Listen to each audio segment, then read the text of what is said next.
158명의 꽃다운 청춘이 사망하는 참사가 벌어졌습니다. 그 이후 대한민국은 큰 충격에 빠졌고 지금껏 아무도 누가 희생되었는지 알지 못하는 상황이었습니다. 최근 한 시민 언론이 156명의 명단을 공개하고 천주교에서 망자를 기리는 그런 의식이 진행되었습니다. 이후 명단 공개와 관련된 많은 논란이 양산되고 있는데요. 개인적으로 명단 공개를 적극 지지하는 저는 안원구TV 수요일 진행을 맡은 시사부로 김 선생입니다. 제 옆에는 안원구 대구지방국세청장님 나와 계십니다. 예, 반갑습니다. 전이라고 붙여주세요. 예, 맞습니다. 전이지요. 요즘에는 이 가짜 뉴스가 횡행을 하다 보니까 살짝 잘못 얘기하면 역시 압도적 팩트의 안원구TV다라고 하는 게 소개에서도 드러났던 것 같습니다. 선생님 어떻게 잘 지내셨습니까? 예, 뭐 여전히 잘 지내고 있습니다. 네네. 이 진행을 하다가 제일 힘든 분들이 이런 분들이에요. 일단 좀 쉬려고 질문을 던졌는데 단답형으로 잘 지냈음 하고 끝나는 질문에 대한 대답 굉장히 당황스럽습니다. 월요일 날 새로운 방송을 시작을 하셨잖아요. 예. 그 방송은 어떠셨습니까? 본인도 했는데 또. 그러니까 저는 이제 청장님 의견이 주인장이시니까 주인장의 어떤 평가를 좀 듣고 싶어서. 월요일 날은 우리가 이제 유튜브를 평가하는 그런 방송을 네. 주로 하잖아요. 근데 그날 첫 방송인데도 불구하고 네. 많은 분들이 참여해 주셨다는 거. 네. 그게 좀 특색이 있었다고 보여지고. 네. 앞으로 이제 우리가 유튜브 지금 그 구독자 수가 너무 적잖아요. 네. 그럼에도 불구하고 유튜브 방송이 나아가야 될 방향이나 네. 이런 것들을 우리가 제시하는 네. 하는 그런 역할을 좀 해보겠다 하는 그런 뜻에서 저는 아주 재밌는 그런 그 아이템을 우리가 네네. 가지고 있다 이렇게 생각하고 있습니다. 일단은 작은 방송이 크게 성장하기 위해서는 좀 소란을 일으키는 게 되게 좋잖아요. 네. 그러면 제가 이제 개인적으로 생각했을 때 다음 주 월요일 방송에서는 신랄하게 우리 안원구 청장님께서 김어준 씨를 비판을 하거나 비난을 하는 콘텐츠를 제작을 하면 어떨까요? 김어준 씨를 왜 비판해요? 잘하고 있는데. 이런 식으로 가시는 겁니까? 제가 나쁜 놈입니다. 네. 물론 이제 우리 기획 의도는 최근에 유튜브의 영향력이 굉장히 커지고 있는데 그 유튜브에 대한 비평을 하는 프로그램은 되게 전무한 상황이잖아요. 예. 그래서 시청자분들한테 어떤 저희가 작은 채널이긴 하지만 일종의 가이드 형태의 어떤 의견을 제시하는 프로그램이 꼭 필요한 시점인 것 같아요. 그래 꼭 그 잘못하는 방송에 대한 평가도 하지만 네네. 비판도 하지만 네. 잘하는 또 유튜브들이 사람들한테 많이 이렇게 안 알려지는 경우가 있어요. 네네. 그렇죠. 그래서 각 분야에서 저런 유튜브는 정말 순기능을 하는 그런 네. 유튜브니까 많은 분들이 가서 좀 듣고 같이 생각을 같이 해줬으면 좋겠다 이런 것도 네네. 그 방송의 취지이기 때문에 뭐 그런 방송들을 우리가 이제 근데 그런 부분들 우리가 다 모든 유튜브를 다 볼 수가 네네네. 없잖아요. 그러니까 여기에 참여하실 분들이 좀 많이 필요한데 네. 그분들이 이제 역할을 많이 해주시면 네. 좋은 방송들이 더 만들어지지 않을까 그렇게 네네. 생각합니다. 제가 김어준 씨 이야기를 꺼낸 이유는요. 지금 옆방에서는 김어준 씨가 프로그램을 녹음을 하고 계시잖아요. 그렇죠. 네. 근데 굉장히 친하신 것 같더라고요. 아까 보니까. 뭐 원래부터 제가 그 뉴스 공장에 많이 출연을 했었죠. 네. 그래서 우리 번개 안원구 선생이라고 한때 아침잠을 계속해서 이어가는 걸 도와주는데 번개가 방해를 했었던 그 과거의 기억이 새록새록 떠오르고 있습니다. 그때는 번개가 아니고 천둥이에요. 천둥이요. 천둥. 예. 썬더. 네, 썬달.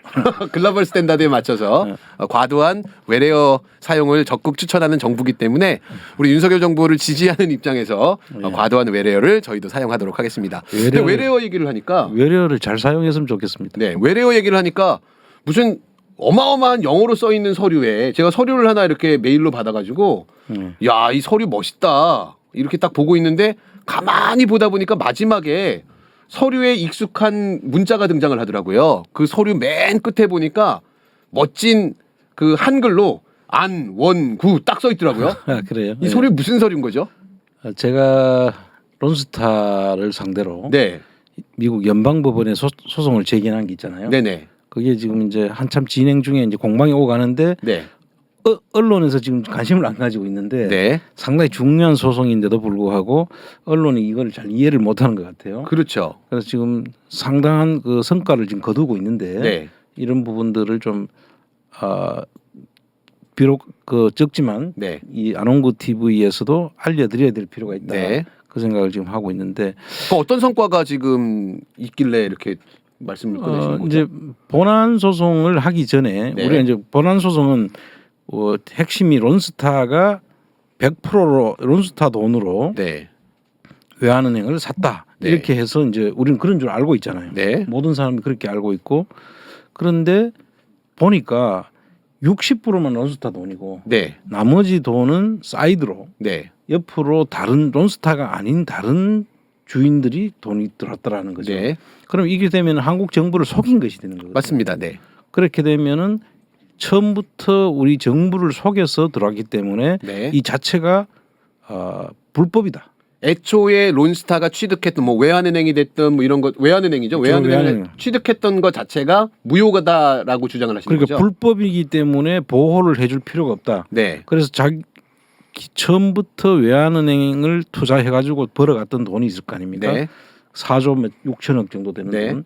그 돈도 전부 다 우리 정부로부터 우리 정부가 환수를 해야 되는 그런 문제가 있고 네. 지금 최근에 익시드 소송이 있었잖아요. 네. 그 익시드 소송에서 2,800억 지금 뭐 환율로 따지면 한 3천억이 넘는 돈이 그 다시 더 물어주라고 지금 판결을 했는데 네. 그 자체가 전부 다 필요가 없어지는 거죠. 그렇죠. 원천 무효를 주장하고 있으니까 이게 그렇습니다. 만약에 우리 용어로 인용이 된다라고 하면 애초에 외환은행을 론스타가 소유했었던 기록 자체가 무효가 되니까 외환은행을 판매하면서 얻었던 수익도 반환을 해야 되는 상황이 되는 거죠. 그렇죠. 그런 이제 그 상황인데 지금 그거를 이제 데크라토리 저지먼트라고 해가지고 네.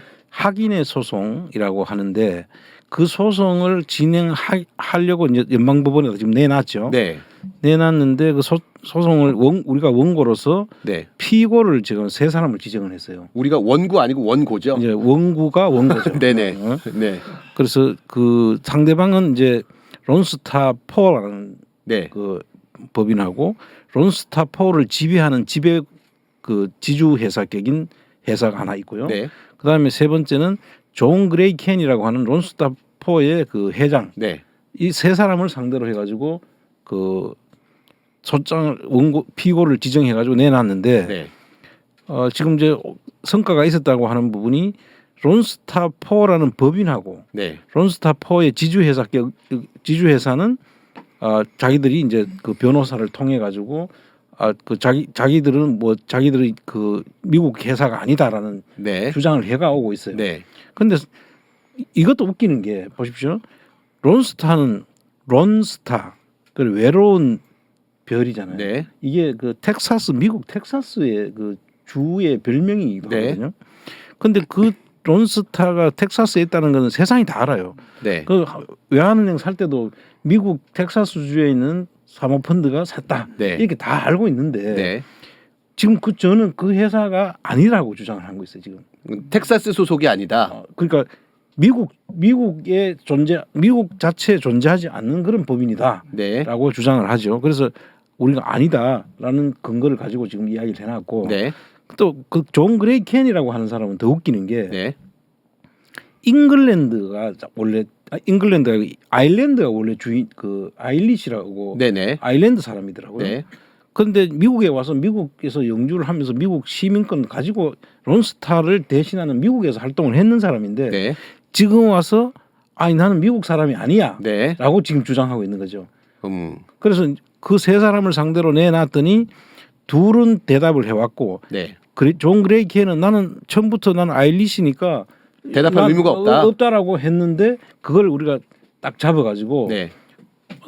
네가 미국 사람이 아니면 어떻게 미국에서 이런 일들을 했냐라는 그 취지하고 우리 좀 근거를 그동안에 회장으로서 했던 역할을 자기가 쭉 그 많이 남겨놨을 거 아닙니까 그 자치를. 그렇죠. 그동안에 했던 행위들은 미국 시민권자로서의 어떤 권한이 그렇죠. 주어진 행위를 했을 거 아니에요. 그 미국 시민권자도 시민권자지만 미국에 있는 법인의 대표로서 그렇죠. 네. 그 일을 했다는 것을 전부 다 자기가 홈페이지 같은 데 다 올려놓는 게 있단 네. 말이죠. 그걸 다 이제 정리해가지고 넣었더니 아예 걸석을 해버렸어요. 그 재판에 네. 참여를 안 해버렸어요. 네.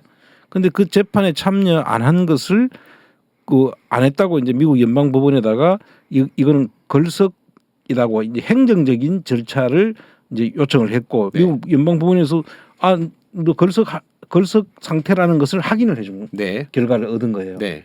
그러면 이제 남은 거는 뭐냐 하면은 다시 너 정말 걸석할 거냐? 그리고 걸석 재판을 우리가 하게 되면 네. 이제 앞에는 행정적인 절차를 하긴 했고 네. 요거까지는 확인이 된 거예요. 네. 걸석이라는 이렇게 되면 너가 걸석이라는 거를 확인했는데 다시 이제 너 걸석 재판 할 거냐라고 했는데 만약에 걸석 재판으로 안 오게 되면은 우리 본안 소송에서 승소가 돼 버려요. 네. 그러면 이제 뭐 더 이상 무효가 되는 거잖아요. 그럼 이제 우리가 원하던 대로 결론이 나는데 이제 걸석 재판을 신청하면은 들어오겠죠. 네, 네. 들어오긴 들어오겠지만 아직 모르는 거예요. 지금. 네. 끝까지 지금 안 오면은 우리는 뭐 그냥 승리하는 거고 만약에 이제 참여하게 되면 소송을 통해 가지고 이제 우리도 변호사를 써서 네. 이제 그 소송을 이제 본안 소송을 이제 음. 진행하게 되는데 이 부분에 있어서 걸석 재판이라는 행정적인 절차 확인이라는 것도 상당한 캐거다. 네. 지금 그렇죠. 그러고 이게 그 존 그레이 캔은 지금 상당히 쫄아 있다. 네. 이 한국 정부에서 한 일개 시민이 네. 연방 법원을 상대로 해서 지금 냈는데 만약에 거기서 자기들이 지게 되면은 그 동안에 론스타가 벌어갔던 한국에서 투자해가 벌어갔던 것들이 상당히 지금 전부 다 물어내야 될 가능성이 네. 있으니까 지금 상당히 쫄아 있다. 음. 지금 이런 상황들이 벌어지고 있는데 좀 많은 사람들이 같이 좀 참여해줬으면 좋겠어요. 네. 특히 우리 법무부 네. 참여해주시면 좋겠고 이런 내용을 빨리 많은 사람들이 알려져 가지고 네. 이 진행 과정에 좀 참여를 해서 우리 그동안에 론스타한테 계속 당하기만 했잖아요. 그렇죠. 이제는 공격을 하는 그런 네. 상황이기 때문에 이런 상황을 좀 같이 좀 즐기면서 네. 우리가 해갔으면 좋겠다는 생각이 그럼 듭니다. 당장은 법무부 장관 한동훈 씨는 이번 12구 참사라고 지금 칭하고 있는데 이태원 참사에 왜 명단이 공개됐는지 불법적인 요소가 있어서 수사를 할 것처럼 이야기를 하고 뭐 진행을 할 게 아니라 우리 시민 원구가 진행하고 있는 이 소송의 법무부의 모든 인적 물적 그 자원들을 총동원해야 되는 게 정상적인 법무부 장관 아닌가요? 그렇죠. 그 법무부에서 뭐 법무부를 전체를 여기다 투입할 필요도 없고 네. 국가를 상대로 해서 이제 지금 그 국가 익시드 소송을 지금 당해 있잖아요. 그래서 그 부분에 대해서 안 주기 위해서라도 그 만들어진 부서가 있어요. 네. 추미애 장관 때 이미 만들어졌는 그 부서가 있는데 네. 그 부서에서 우리 의견을 그대로 받아가지고 계속 진행만 해도 되는 것이 지금 그 론스타에서 온 답변을 보면은 네. 명확하게 한 게 나타나는 게 뭐가 네. 나타나냐면 론스타가 이렇게 이야기합니다.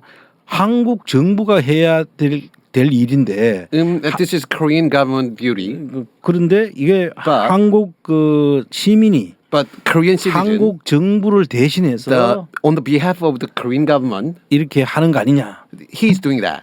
그렇게 하면서 의심을 하고 있어요. We thought about it. 지금 전혀 우리 한국 정부하고 전혀 안 하고 있잖아요. We are not we don't have any relation with the Korean government. 네. 글로벌 스탠다드 안홍구 TV 전 세계가 지켜보고 있어서 잠시 불편하지만 우리 존 그레인 캔을 위해서 제가 말씀을 전해드렸습니다. 마치 통역 그렇죠. 네. 통역 방송처럼. 알겠습니다. 자, 진짜 근데 되게 멋있으세요. 이거 진짜 정말 저는 온 국민이 알게 좀 알리고 싶거든요. 이건 정말 알아야 되는 상황인데 정부도 되게 그 무감각하고 또 언론도 이거에 대해서 관심 갖지 않고. 자, 이 대목에 우리나라 언론들을 내가 네. 이야기 안 할 수 없는데 네. 참 무지의 극치입니다. 그렇죠. 그러니까 우리 청장님이 답답해 하시는 게 기자들이 가끔 관심을 갖고 뭐 질문을 했는데 설명을 하면 이해를 못 한다라는 말씀을 많이 하시더라고요. 예, 그런 게 뭐 한두 번이 아니죠. 사실. 네. 뭐 물론 어려운 주제이긴 합니다만 우리 기자 양반들 좀 기사 좀 제대로 좀 씁시다. 그리고 취재 좀 하시고 공부 좀 하세요. 그러니까 지금 대한민국 윤석열 정부가 탄생해서 이렇게 국민들이 고통받고 있는 건 언론의 책임이 절반 이상이다라고 저는 강력하게 주장하는 바입니다. 90%좀 되는 것 같아요. 네, 그렇습니다. 네, 참 우리 청장님 열일하고 계십니다. 근데 이제 언론이 만만해 보이니까 그래 언론이 만만해 보여서 그런 건지 아니면 언론을 이렇게 탄압을 하니까 다른 언론들이 눈치를 보는지는 모르겠는데 우리가 지금 월요일 방송에도 잠깐 언급했습니다만 MBC가 세무조사를 받았어요. 그렇죠. 예. 근데 MBC가 요즘에 유일하게 정부에 대해서 객관적인 비판을 하고 있는 언론사다라고 볼 수가 있잖아요. 그 사실 MBC가 그 뭐 EXX 네. 날리면 네. 이 바이든을 날리면으로 한 이후에 MBC가 상당히 그 눈의 가시로 이제 등장을 했죠. 네네. 윤석열 정부에서 볼 때는 네. 그렇게 되니까 MBC가 그 요번에 그 동남아 그 순방에 MBC를 아예 비행기를 안 태워줘. 그 너무 웃기지 않았습니까? 그 진짜 애들도 아니고. 아 이거 무슨 자기 전용 자동차처럼 생각하는 네. 것 같아요. 그래서 이게 있을 수 없는 일들을 벌리니까 네. 지금 언론도 전부 다 이제 어느 정도는 하는데 아마 MBC는 여러 가지로 지난번에 그 7시간 네. 김건희 씨가 그 한 이명수 기자하고 통화했던 내용이요. 7시간 네. 녹취록이 그 MBC에서 유일하게 틀었잖아요. 네네. 그래서 아마 MBC에 대한 면들이 많이 바뀐 것 같아. 그렇죠. MBC가. 네. 그러다 보니까 지금 이런 문제가 있고 그러자 갑자기 이제 MBC 세무조사가 들어간 거예요. 네. 그러니까 전부 다 이거 MBC 손보려고 하는가 보다. 네. 사실 그 동안에 그 언론사들을 유일하게 언론사들이 뭐 검찰 수사를 들어가지고 할 수도 없고. 네. 그러니까 그럼 바로 언론 탄압이라는 이야기가 나올 텐데. 그렇죠. 그런 표현들을 뒤로 하고 실질적으로 이제 그 매길 수 있는 것이 세무조사다라는 게 이제 그 많이 그렇게 알려져 있죠. 네. 그런데 갑자기 이제 세무조사가 가니까 요번 세무조사가 이제 지금 언론사 세무조사로 이제 지금 더 했고 YTN도 같이 했더라고요. 그럼 뭐 아마 구색 갖추기식으로 네네. MBC도 하는데 YTN도 같이 한다 뭐 이런 네. 식으로 했는 건데 그 YTN도 보니까 그 YTN도 한번 좀 그 문제가 있었더라고요. 네. 그 정부에 대한 비판적인 그런 보도가 나가니까 네. 그것 때문에 같이 했다는 말도 있고 한데 어쨌든 이 MBC 세무조사에 대해서 그래서 조금 더 깊이 우리가 좀 내용을 봐야 되겠더라는 네. 거예요. 그래서 지금 총 보니까 MBC 세무조사가 520억을 추징을 예, 맞습니다. 근데 추징했는 그 내용을 보니까 네. 좀 읽어보셨어요? 네네. 첫 번째가 이제 2018년도에 여의도에 있는 사옥을 네. 매각을 했더라고요. 네. 당시 사장은 최승호 사장 당시에. 최승호 사장 예. 당시에. 그런데 MBC가 그 동안에 이제 아마 상당히 그 영업 실적이 안 좋아가지고 네. 영업 실적이 그 MBC는 주로 하는 게 저거죠. 그 MBC는 광고 수입이 주잖아요. 네. 광고 수입이 많이 안 들어오면은 그 영업이 실적이 안 좋죠. 네.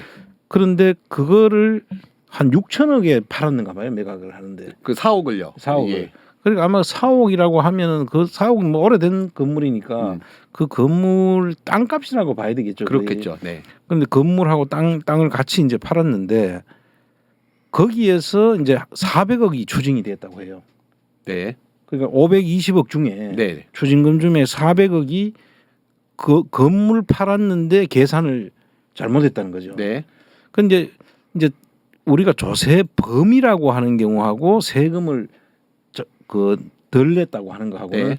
아주 차이가 크거든요. 네. 범이라고 하면은 범법 행위가 있었는 거. 그러니까 그렇게 되면 조세범 처벌법이나 이런 거에 네. 그 고의로 세금을 안 내는 경우. 그걸 보고 탈루라고 하는 거죠. 그거는 이제 탈세라고 표현하는데 그거는 뭐 정의는 있는 건 법적 정의가 있는 건 아니에요. 네. 그런데 어쨌든 간에 고의적으로 내가 이렇게 하면 세금 내야 될 건데 그걸 네. 장부를 조작한다든지 네. 뭐 계산을 뭐 속인다든지 네. 해서 안 내는 경우는 이제 이게 조세범으로 처벌을 하게 네. 되는데 이 케이스는 보니까 그게 아니라 네. 이 아마 평가를 해가지고 세금을 낼 때 부동산 같은 경우는 원래 취득 당시와 매각 당시에 그 가격이 있을 거 아닙니까? 네. 그 차액에 대해서 이제 개인 같으면 양도소득세가 되는데 네. 이 법인인 경우에는 법인세로 이제 내게 돼 있거든요. 네. 그래서 이 법인세로 세금 계산을 하는 과정에서 이제 하는 방식에 따라 가지고 계산하는 그 어떻게 적용하느냐에 따라 가지고 적용하는 방식에 따라 가지고 이제 세금이 좀 달리 계산이 될 수 있는 거죠. 네. 예를 들면은 뭐 이게 맞는지 한번 봐주십시오.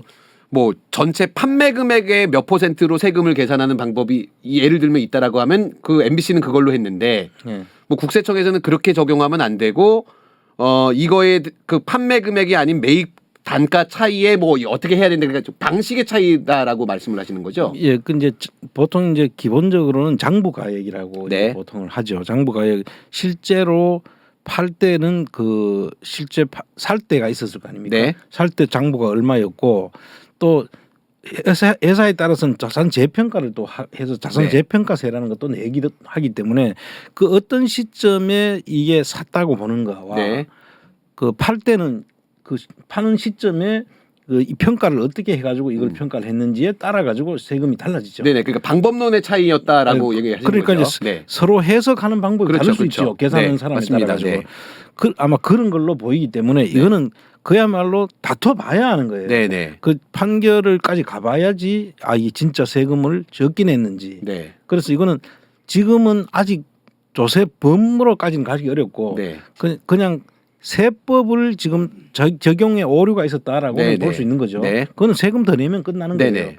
이제 그게 이제 400억 400억. 에 해당되는 것이고 그 다음에 지금 보니까 100억이라는 또 추징을 당했는데 네. 그거는 주로 뭐냐고 보니까 임직원들이 있잖아요. 네. 임원들의 우리 그 공무원들로 따지면 특수활동비 같은 게 있는가 봐요. 네네. 활동비로 돈을 썼는데 그 중에서 이 썼는 거를 전부 다 100억을 추징을 해놓은 거예요.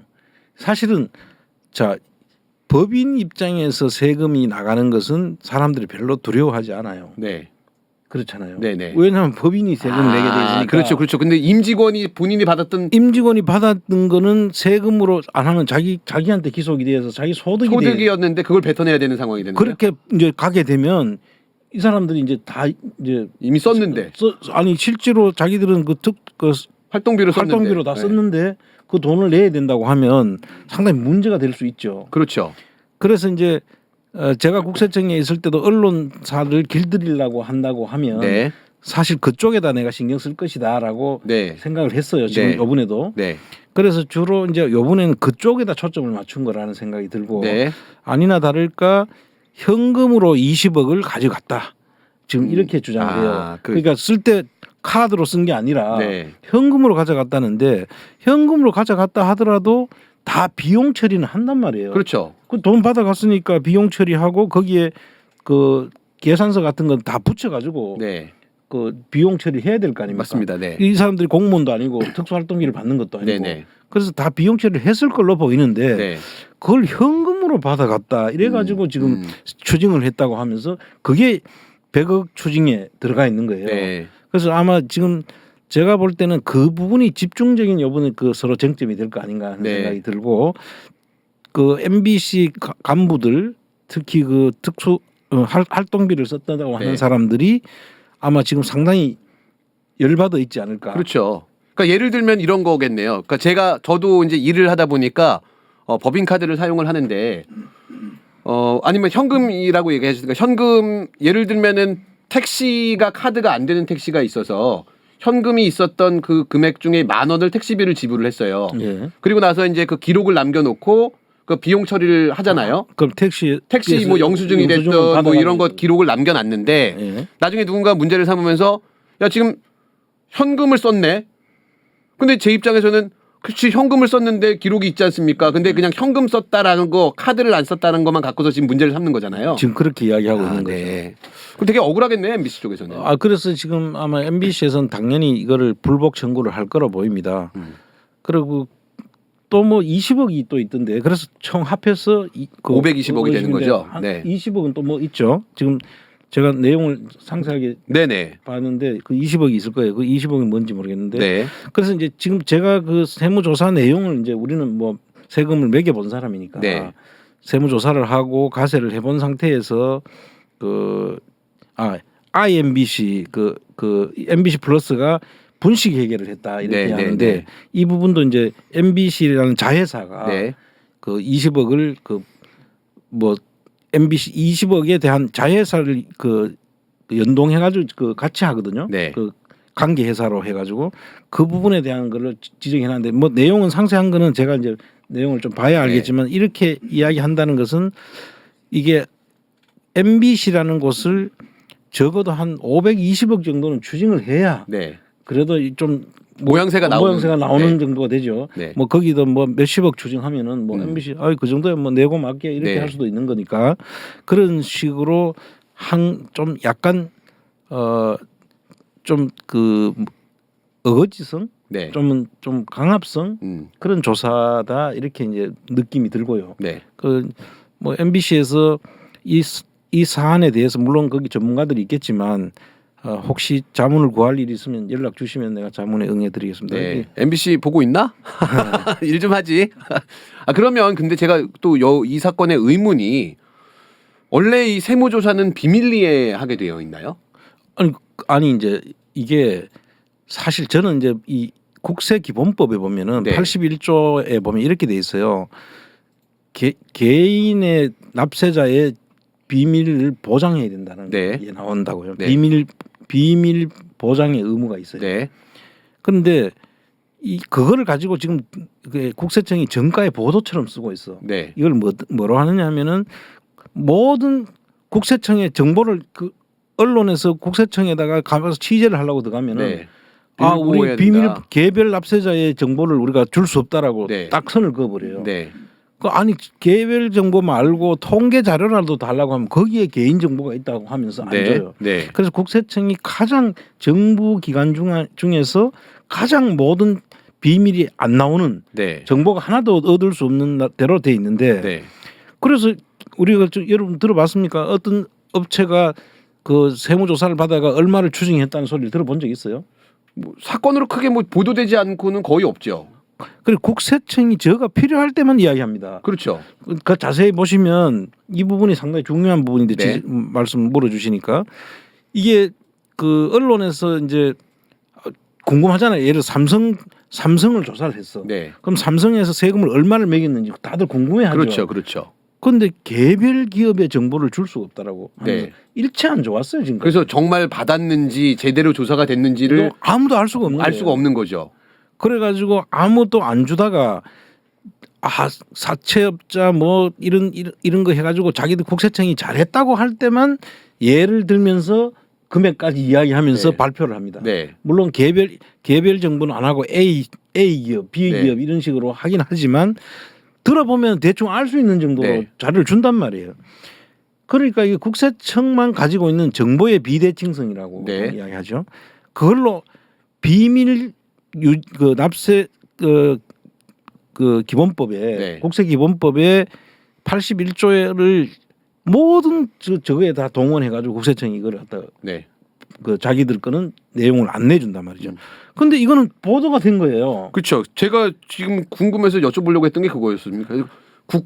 국세청이 세무조사하는 건 다 비밀에 붙였는데 결과도 그렇고 동아일보에서 단독으로 이 기사가 나오면서 이 논란이 시작이 됐거든요. 그러니까 동아일보에서 단독으로 나왔고 MBC는 이렇게 이야기하잖아요. 자기들한테는 이거 나가면 안 되니까 비밀 유지해 주세요 했다는 거 아니에요. 네. 그럼 MBC가 우리 이렇게 많이 추징 받았어요 할 사람들입니까? 안 하죠. 안 하지. 네. 그런데 그럼 누가 알 수 있죠? 이 내용을 아는 사람은 MBC하고 국세청밖에 당사자밖에 네네. 없어요. 그러면 누가 줬다는 이야기예요? 국세청이 줬겠죠. 그럼 국세청이 저가 그 개별 납세자의 그 정보를 어긴 상황이 되어버리죠. 그렇죠. 국세기본법을 어겼기 때문에 만약에 이 국세청에서 나왔다는 사실만 밝혀져도 심각한 문제가 되기 때문에 MBC는 이 동아일보가 어떻게 보도하게 됐는지 취재를 해서 이걸 가지고 물고 늘어져야 됩니다. 그렇죠. 아마 그러지 않았을까요? 윤석열 씨나 그 밑에 있는 그 수하들이 형은 말이다. 이걸 많은 사람이 알았으면 좋겠다. 참. 뭐 이렇게 한마디 해가지고 이렇게 쓱 흘러간 그림이 아닐까.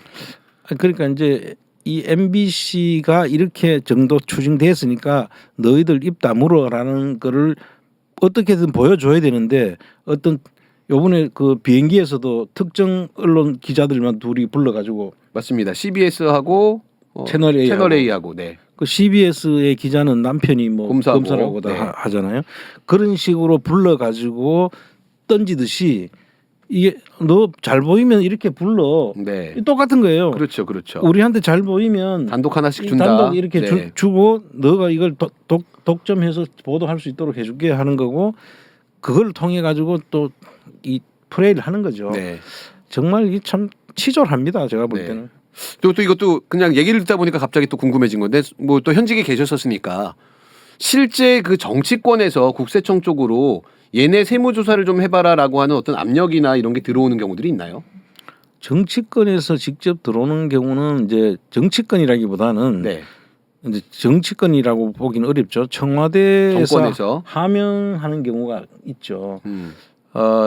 그 태강실업 세무조사. 아, 네, 맞아요. 박연차 회장. 예. 그 태강실업 세무조사는 그 당시에 한상률이라는 자가 네. 국세청장임에도 불구하고 그 당시 대통령이던 이명박하고 직접 통화하는 것을 내가 그 자리에서 지켜본 사람입니다. 이렇게 통화하고 하면서 나서 손으로- 어디서 왔는지 했을 때 이렇게 전화가 왔다. 그래서 태강실업 세무조사를 그 노무현 대통령을 잡기 위해서 네, 한다고 네, 내한테 네. 이야기했던 사건이기 때문에 그건 내가 확실하게 말씀드릴 수 있습니다.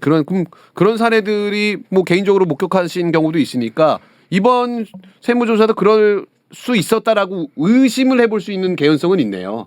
충분히 의심할 수 네. 있는 상황이죠. 이 정도면. 네, 네, 그렇네요. 자, 다음 소식을 또 이야기를 좀 해볼 텐데요.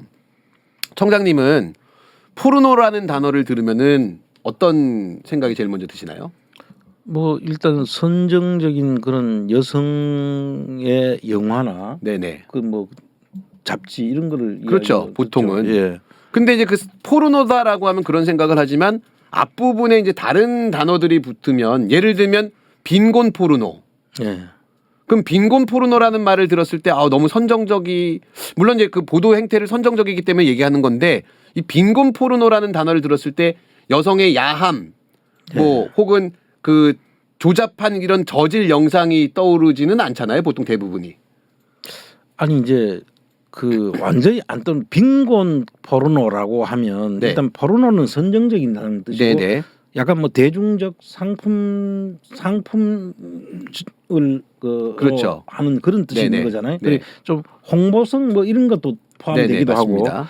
자 그래 되는데 이 그 일반적으로 우리한테는 이제 그런 말들은 많이 쓰이진 않긴 하죠. 네. 그러나 특정 분야에서는 그 말을 좀 많이 쓰고 있더라고요. 그렇죠. 고유 명사처럼 이제는 쓰고 있는 학계나 언론계에서 쓰고 있는 용어인데 어제 오늘부터 이제 뭐 빈곤 포르노다라고 하는 용어가 화제가 되고 논란이 되고 있거든요.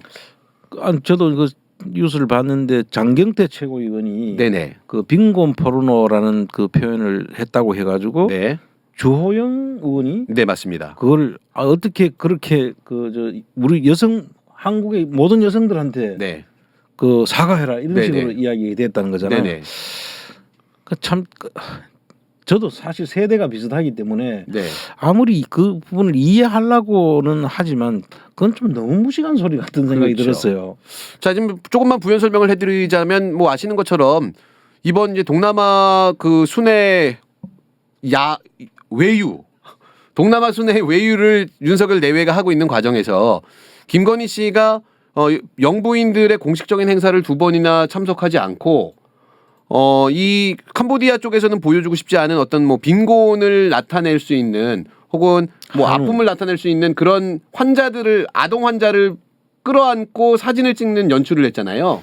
그래서 그게 뭐 또 오드리 헵번하고 네네. 뭐 비슷한 그런 컨셉으로 네. 사진을 촬영하면서 이제 그게 문제가 된 걸로 아는데 사실 그 빈곤이라는 그거를 사실은 그 캄보디아에서는 그걸 사실 나타내고 싶지도 않았을 거예요. 그렇죠. 그것도 첫 번째 문제고 그 다음에 저는 저 캄보디아에 있는 어린 아이가 소아암 환자 모양이죠. 그 심장질환 심장질환 환자입니까? 예, 예. 심장질환 환자 아이를 저렇게 안고 얼짱 각도인가요? 저기 각도가 그렇죠. 각도가 이제 턱선이 달걀형으로 나올 수 있는 굉장히 그러니까 좋은 각도입니다. 네. 그렇게 했고 지금 이제 사진에는 안 나와 있지만 또 어디 병원에 가가지고는 네. 화면을 보라고 막 그렇죠. 손으로 손가락질을 하는 하고 이제 네. 연출까지 하는 걸 보여주잖아요. 네네. 그래 이런 사진을 찍는 거는 사실은 진정성에 문제가 있는 거잖아요. 정말 그걸 가서 그 사람들을 위로하고 그 뭐 도와주고 네. 이런 거를 하는 것까지는 괜찮은데 이걸 가지고 자기 자랑 또는 자기 홍보를 하기 위해서 네네. 연출을 했다는 게 이게 이제 욕을 먹을 일이거든요. 그렇죠. 그리고 그 어려운 환경에 있는 사람들의 그 아이를 하면서 이 사람들을 도구로 이용한 거잖아요. 맞습니다. 개인을 홍보하기 위한 어떤 그 수단으로 사용을 한 거죠. 그러니까 그거는 정말 나쁜 짓이죠. 네네. 이거는 그 내용을 사실 저렇게 하려 그러면 그런 내용이 없이 가서 정말 진정성 있게 봉사하고 도움을 주고 그렇게 또 같이 그 아픔을 같이 해주고 하는 그런 모습이 나와야 되는데 자기가 스스로 이거를 알리기 위한 전번에 왜 저 내가 좀 더 돋보이게 하기 위해 가지고 뭐 그 이름 쓰는 그런 게 네. 연상이 되잖아요. 네네. 자기 돋보이면은 나 상대방을 어떻게 해도 괜찮다는 네. 그런 식의 사고를 가지고 있다는 거 이거 진짜 심각한 거예요. 근데 이제 제가 또 보니까 저 사진을 찍은 아동이 14세랍니다. 근데 이제 이게 환자기도 하고 영양 상태가 좋지 않다 보니까 아이가 생량 발육이 굉장히 이제 좀- 왜소해 보이는데 사실은 그럼 2차 성징도 진행되고 있을 그런 아동을 여성이 저렇게 앉는다라고 하는 것도 사실은 굉장히 좀 신뢰가 될 수 있고 논란이 될 수 있는 여지가 있거든요. 근데 이제 뭐 애가 보니까 아직 그 14살 같이 안 보이네요. 아직 네네. 정말 유아인 것처럼 보이는데 저거는 심장병을 앓고 있기 때문에 그렇겠네요. 그렇죠. 그러니까. 근데 그런 거를 지금 이용한다라고밖에 볼 수 없으니까. 그렇죠. 다들 그렇게 볼 수밖에 없죠. 네네. 아니 그냥 사진 찍으시면 모르는데 자기가 연출을 하고 있잖아요. 네. 좀 뭐 카메라를 보라는 듯이 하고 막 또 그 웃기도 하고 막 네네. 그 웃음까지 그 네. 나왔더라고요. 네. 보니까 야 그래서 정말 이거는 다른 사람 정말 이 슬픔이나 어린 아픔을 가진 분들을 한데 공감 능력이 1도 없고 모든 것은 자기 홍보를 위해서만 존재해야 되는 네. 그런 식으로 접근하는 것 자체가 지금 상당히 심각한 문제가 네네. 보여집니다. 보통 이제 그런 상황들을 보고 빈곤 포르노다라고 하는 학계의 용어가 이제 만들어진 거거든요. 그러니까 그게 정상적인 그 평가잖아요. 맞습니다. 그래서 이제 주호영 씨가 사실은 되게 무식한 건데, 뭐 외국에 이제 뭐 백과사전에도 그 빈곤 포르노다라는 용어가 등재가 돼 있어요. 예. 그래서 빈곤 포르노는 이러이러이러한 거를 보고서 이렇게 나타내는 거다라고 하는 이제 용어들 설명도 분명히 되고 있고, 지금 이제 주호영 의원이 얘기하는 것처럼 그럼 대한민국 여성에게 사과해라라고 하는데, 실제로 대한민국의 이제 논문도 좀 보면 여성 단체에서 생리대 빈곤 포르노다라고 하는, 왜 최근에 뭐 지자체 중심으로 해갖고 생리대를 구매할 수 없는 형편의 그 학생들이 되게 많다. 그래서 그런 학생들한테 뭐 지자체에서 생리대를 공급해주고 지급해줘야 된다. 그리고 뭐 기금도 마련하고 막 그랬었잖아요. 예, 예. 근데 그걸 가지고 여성 단체들도 뭐 생리대 빈곤 포르노다라고 하는 용어를 썼더라고요. 예. 근데 그런 용어가 여성 단체 쪽에서도 나오고 있는 상황인데, 이걸 가지고서 여성들한테 뭐 성적인 대상화를 했으니까 사과하라고 하는 건 정말 무식한 발언이 아닌가 싶거든요. 근데 그분도 이제 연식이 좀 됐고 네. 그래서 아마 그 이런 내용을 잘 모르고 그런 데 대한 그 인식 자체가 없는 사람들이죠. 네. 그 이 좀 또 그 출신이 네. 영남이잖아요. 가만히 뭐 개인적으로 혹시 또 이렇게 지인이 아, 연결 얘기하고 싶지 않습니다. 얘기하고 싶지 않습니다. 근데 그런 사람들은 사고가 이제 다 그렇게 돼 있다고 봐야 돼요. 네. 그래서 일단 그 부적절한 이야기를 가지고 정확한 내용을 공부도 안 해보고 네. 저렇게 반박을 하니까 네. 저렇게 이제 거꾸로 욕을 먹는 거예요. 맞습니다. 근데 이제 만약에 이런 문제 제기를 할 수 있다라고 100번 양보해도 국회 본회의장에서 비키니 사진을 보고 있는 그런 사람들이 원내대표를 하는 정당에서 할 얘기는 아니지 않나라는 생각이 들거든요. 그럼요. 아니 그쪽 사람들은 네. 그게 일상이잖아요. 사실. 그러니까요. 근데 그런 비키니 그때 누구죠? 권성동입니다. 권성동 의원이 네네네. 왜 그랬죠. 그 권성동 의원이 옛날에 그래가지고 그게 한번 지적이 되고 난리가 났었잖아요. 맞습니다. 네. 그런데 그 국힘당 쪽은 이제 보시면은 그 국힘당이 주로 영남에 전부 지역구를 가지고 있잖아요. 네. 그래 그쪽의 사람들은 좀 그 보수적이기도 하고 네. 사고 자체가 네. 보수적이기도 하고 그 여성을 상당히 좀 저도 거기 출신이라 네. 어릴 땐 사실 그런 사고 속에서 이제 서울 와가지고 좀 조금 많이 깨었지. 네네. 그 사람들은 아직도 그 사고에서 벗어나지 못하고 있는 거예요. 네. 예를 들면은 그 간원상제 같은 경우도 자기 부인의 집에는 잘 안 가요. 처가 쪽에 처가 있는 쪽에 제사나 뭐 이런 데는 네. 제사가 그저 상을 당했다든지 네, 하면은 그거를 연락을 하면은 왜 자기 부인 쪽 그 상을 네. 왜 이렇게 통지를 하지? 네. 이런 사고를 가지고 있단 말이에요. 네네. 그러니까 여성에 대해서는 좀 그럼 그게 유교 문화도 아닌데 네네. 사실은 잘못 그렇게 비하라고 해야 되나 좀 그런 쪽에 그 인식들이 있고 그래서 국힘당에서도 저런 일이 비일비재하게 있단 말이에요. 네네. 사실은. 그래서 국힘당이 그런 일이 많은데도 불구하고 국힘당에서는 사고가 안 생겨요. 네. 왜냐하면은 국힘당에서 그런 일을 당하는 여성들이 네. 있으면은 그 여성들은 그걸 가지고 문제 제기를 안 하는가 봐. 네. 진보당이라고 해서 민주당 같은 경우는 그 대부분 그쪽 사람이 아니고 오히려 반대잖아요. 네. 그러다 보니까 그 사람들은 조그만 일만 있어도 진보의 그 가치라고 생각하고 네. 이걸 막 문제를 일으키다 보니까 모든 이 옛날 미투도 그랬잖아요. 네. 미투 같은 사건들도 주로 생기는 곳이 민주당이에요. 네. 근데 그러면 그 국힘당은 그런 게 없다는 거겠어요? 그렇지는 않다고. 사실 네. 국힘당은 훨씬 더 많이 있는 네. 거예요. 예. 그 또 갑자기 명언이 떠오르네요. 그 얘기를 듣고 나니까. 아, 진보는 돈을 안 주고 하려 그래서 그래. 그 7시간 녹취록에 이제 네. 김건희 씨의 그 주옥 네네. 같은 명언이죠. 네. 아, 근데 지금 우리 시청자 여러분들께서 인지를 하실지는 모르겠는데 오늘 또 오전에 보니까 김건희 씨가 십자가를 선물 받았다라고 하는 또 사진을 또 내보냈더라고요. 근데 그 나쁜 죄수가 있어요. 직업이 죄수인 양반이 있는데 제보자 X라고. 아, 그 예. 양반이 오늘 아침에 페북에다가 김건희 너는 이걸 들고 있는 게 더 어울려 하면서 이 사진을 올렸더라고요. 그 지금 PD님들이 준비를 해주셔갖고 띄워주셨는데 뭐죠 그게? 이게 이제 오드리 헵번이 예. 그 59년 개봉한 영화에서 십자가를 들고 있는 이제 수녀의 모습을 이렇게 영화 장면인 거죠. 근데 그걸 따라하면서 원래 원작은 김건희 씨가 십자가를 들고 있는 사진이거든요. 예. 근데 이 나쁜 사람 제보자 X가 발렌타인 30년 산을 들고 있는 게 훨씬 더 어울리겠다라고 하면서 오늘 아침부터 열일하고 저 작품을 본인의 인터넷 공간에다가 SNS에다가 올렸다라고 소식이 전해지고 있습니다. 저희는 나온 지 얼마 안 됐는데 또 무슨 저희는 제보자 X랑 아무런 관련이 없는 사람들입니다. 참고하시면 저희는 그냥 뉴스를 전달하고 있다라는 말씀을 드리고요. 요거 전에 아까 이제 권성동이 비키니 보고 있었던 자료 화면을 띄워주셨었는데 우리 시청자 여러분들이 인식하셨는지 모르겠습니다만 우리 팟빵에서 자료 화면을 띄울 때 그렇게 동일한 장면이 오랫동안 걸려 있는 적은 없었어요. PD들이 우리 얘기는 듣지 않고 계속해서 그 비키니 사진들을 보고 있느라고 화면이 안 빠지더라고요. 아까 보니까.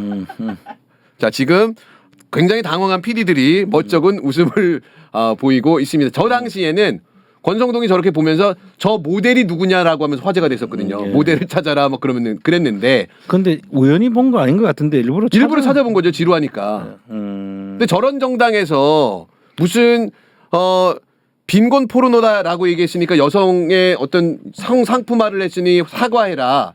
이건 말도 안 되는 거고 또 제가 그래서 자료를 찾아봤더니 국민의힘 보좌관 출신의 여성이 국민의힘 내부에서 있었던 얘기들을 이제 그 내부 고발 형식으로 그만두고서 얘기를 한 거예요. 네.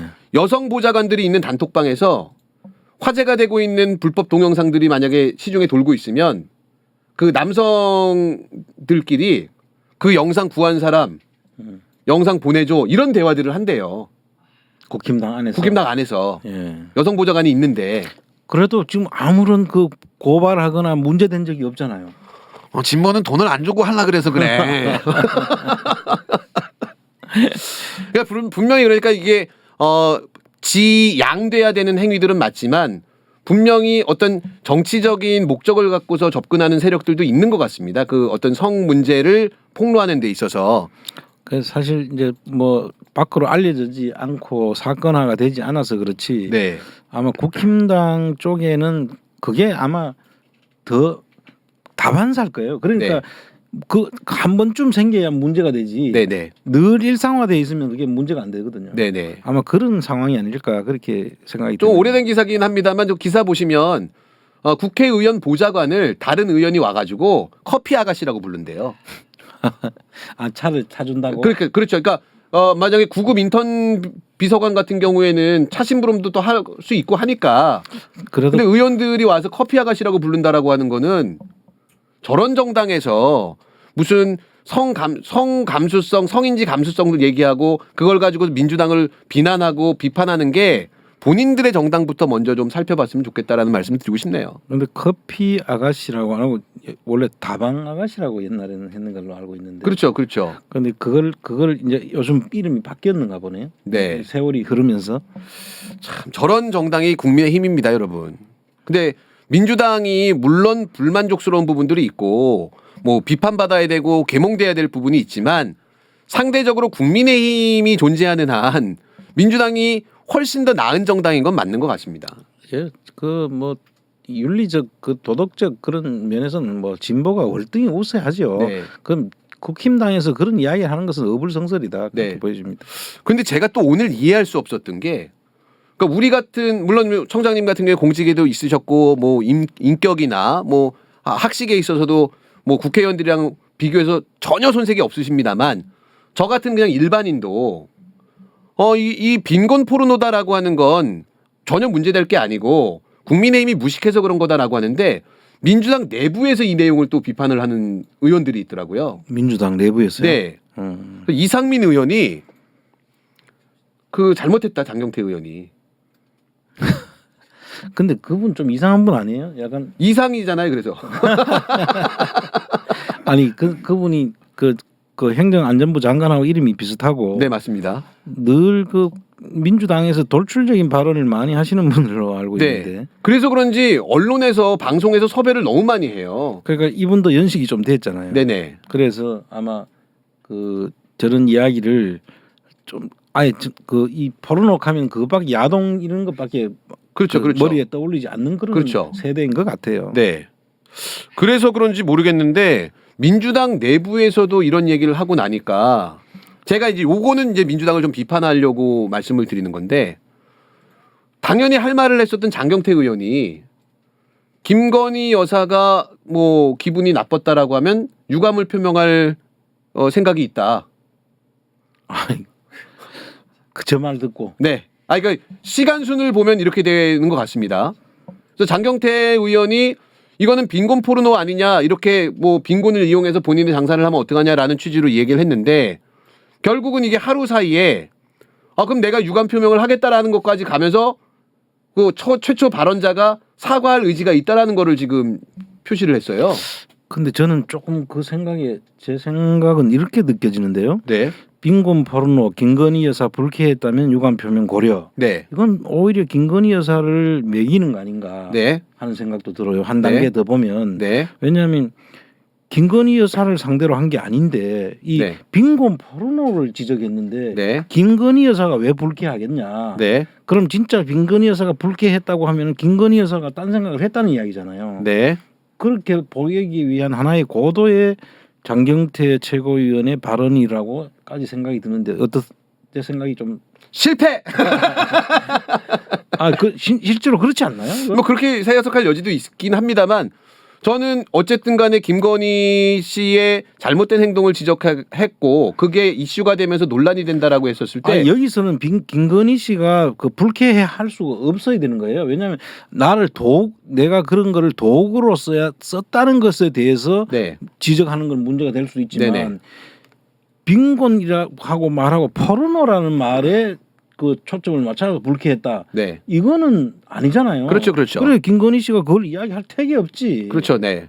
맞습니다. 그래서 저렇게 이야기하는 거 아니겠냐? 네, 뭐 그것도 가능한 해석이 될 것 같은데 네. 저는 갑자기 이렇게 약간 좀 뒤로 빼는 듯한 모습을 보이는 게 민주당의 어떤 전형적인 패턴처럼 보여갖고 좀 아쉬웠었거든요. 근데 그 뒷단어까지 연결하면 제 이야기가 더 맞는 것 같아요. 네네네. 왜냐하면은 이렇게 이야기해요.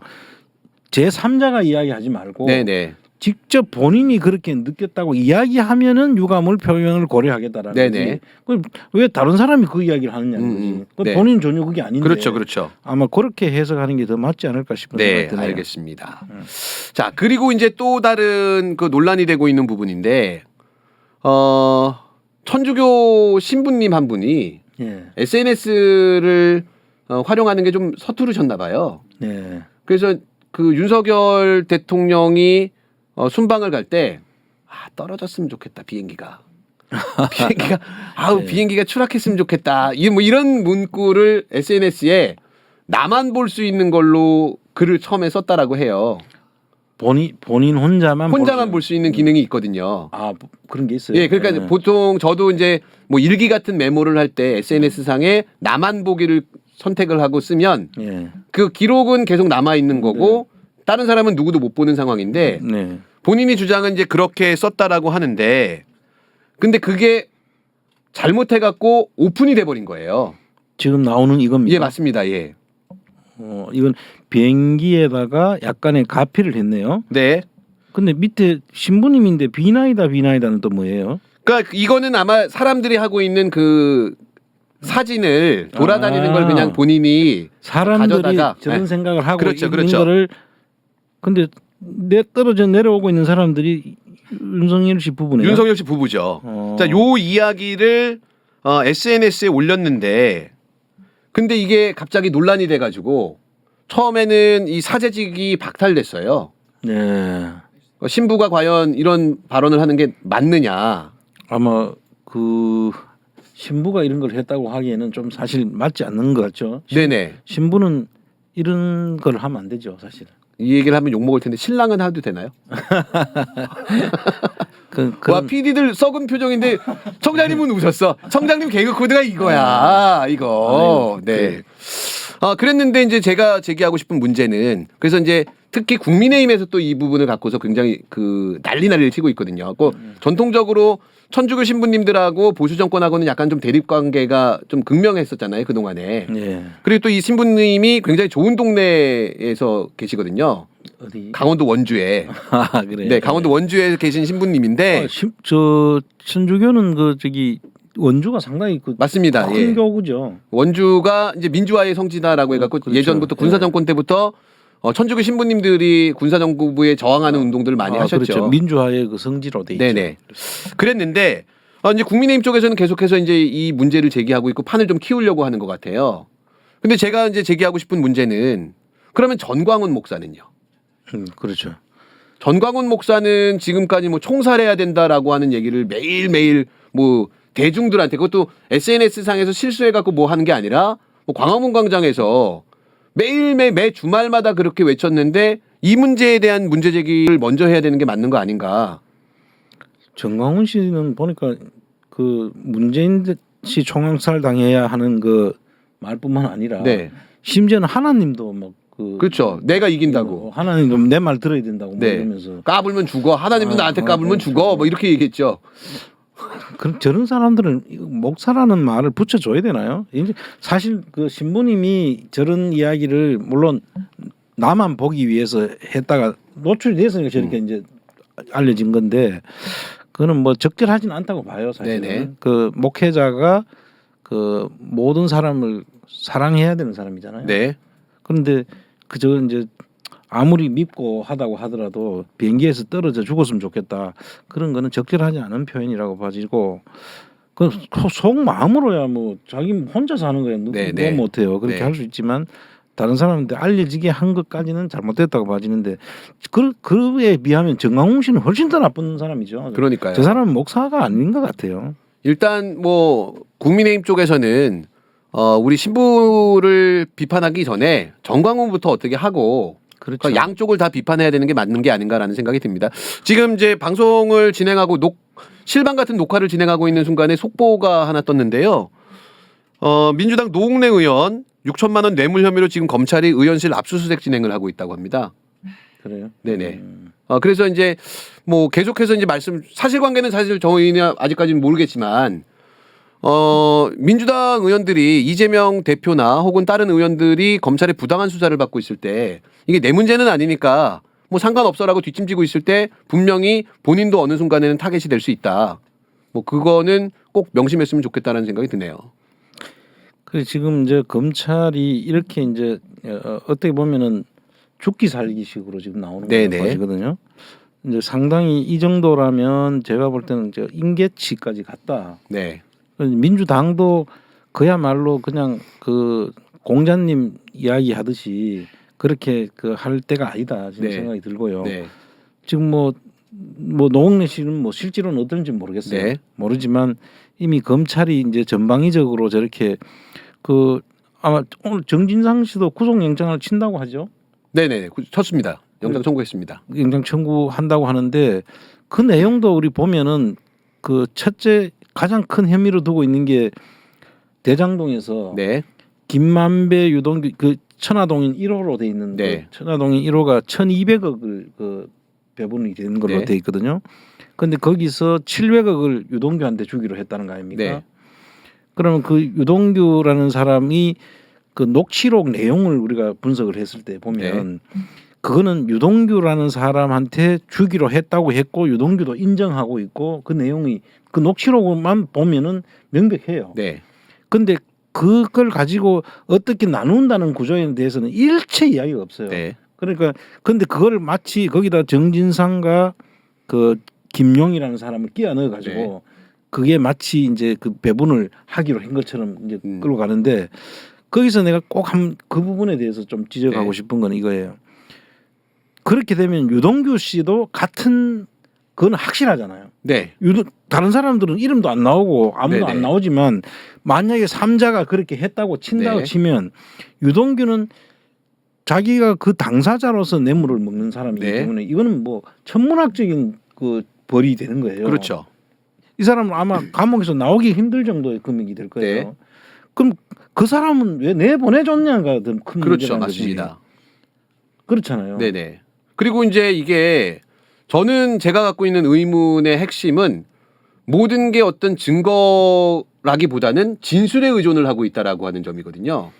그러니까 이제 진술은 그 사람이 어떤 상황에서 어떻게 나왔느냐 이야기가 나왔냐 네, 더 네. 중요하지 않겠습니까? 그리고 증거가 없으면은 증거법으로 지금 형사 사건을 다루는데 그러면 내가 그 사람 돈 줬어 네. 라는 말만 하면 다 그럼 구속돼야 되고 그러니까요. 문제가 생기잖아요. 네. 그래서 저런 거는 참 위험한 지금 맞습니다. 일을 벌리고 있다는 생각이 들어요. 그러니까 이제 진술밖에 없다 보니까 진술의 신빙성을 확보하기 위해서 또 다른 진술을 만들어내고 또 다른 진술을 만들어내고 하고 있는 거잖아요 지금. 그렇게 되니까 어제 정진상 씨 아파트 들어가는 것도 네. 그 우리 이야기했지만은 거기에 들어가는 그 CCTV가 없는 그 계단으로 올라갔다고 했는데 뭐 뽀저시 CCTV가 네, 다 네. 있고 경비가 바로 옆에 있고 네. 그런데 그렇게 들어갈 수 있도록 아무나 들어갈 수 있도록 하나요? 근데 그런 데다가 그 뒤에 뭐 유동 씨가 김용한테 줬다고 하는 그것도 말이 안 되는. 네. 처음부터 그럼 700억을 유동규라고 이야기를 안 했어야 되고 네. 그 유동규 그걸 가지고 유동규는 기소도 안 했어요. 네. 사실. 네. 그래 놓고 지금 와가지고 두 사람 이 내용이 자꾸 바뀌고 있고 검찰이 지금 마지막 어떤 의미에서는 이렇게 가면 발악을 하는 것이 아닌가 하는 생각까지 들어요. 맞습니다. 결국은 또 수사가 여기저기서 터져 나오는 시점도 보면 국가가 강제로 설정을 했던 이태원 애도 기간이 끝남과 동시에 여기저기서 수사 결과들과 의혹들이 나오면서 모든 그 관심을 다른 데로 돌리려고 하고 있는 거로 보이거든요. 그리고 실제로 성공한 걸로 보여요. 오늘 나온 여론조사를 보니까 이태원 참사 이전 이후를 비교했을 때 윤석열 정부의 지지율이 1% 떨어졌더라고요. 그러니까 제가 볼 때는 그 우리나라 여론조사는 네. 저는 사실 신뢰를 안 합니다. 네. 그런 지 오래됐고요. 제가 당에 몸도 담고 있을 때 네.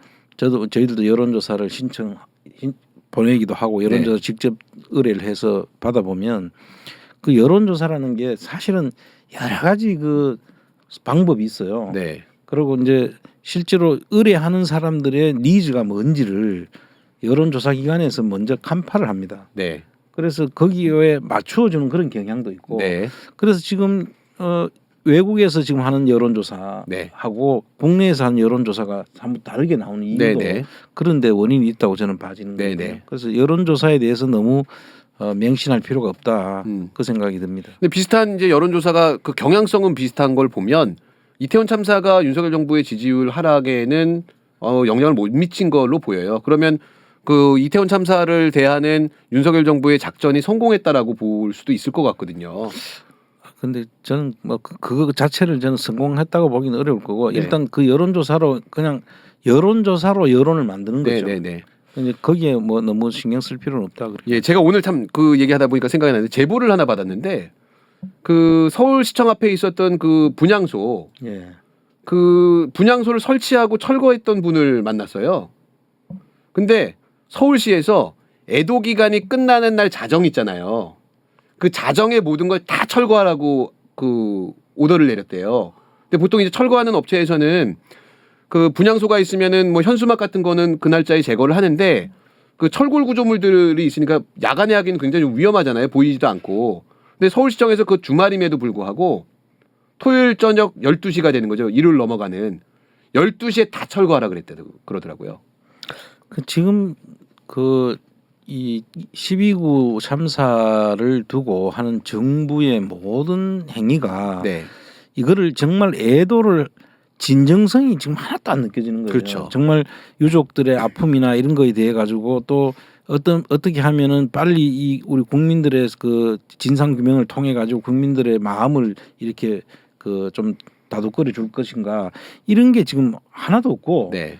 어떻게 하면은 이 사건을 내가 모면할까 네. 그리고 빨리 국민들 사이에 잊혀지게 하고 네. 이 국면을 그 딛고 넘어갈까 네. 이런 데만 지금 골몰하다 보니까 지금 그런 것도 네. 빨리 정리를 해가지고 빨리 철거를 해버려야 네. 사람들한테 눈에 안 띄니까 네. 눈에 안 띄면 사람들이 또 잘 모를 수 있다.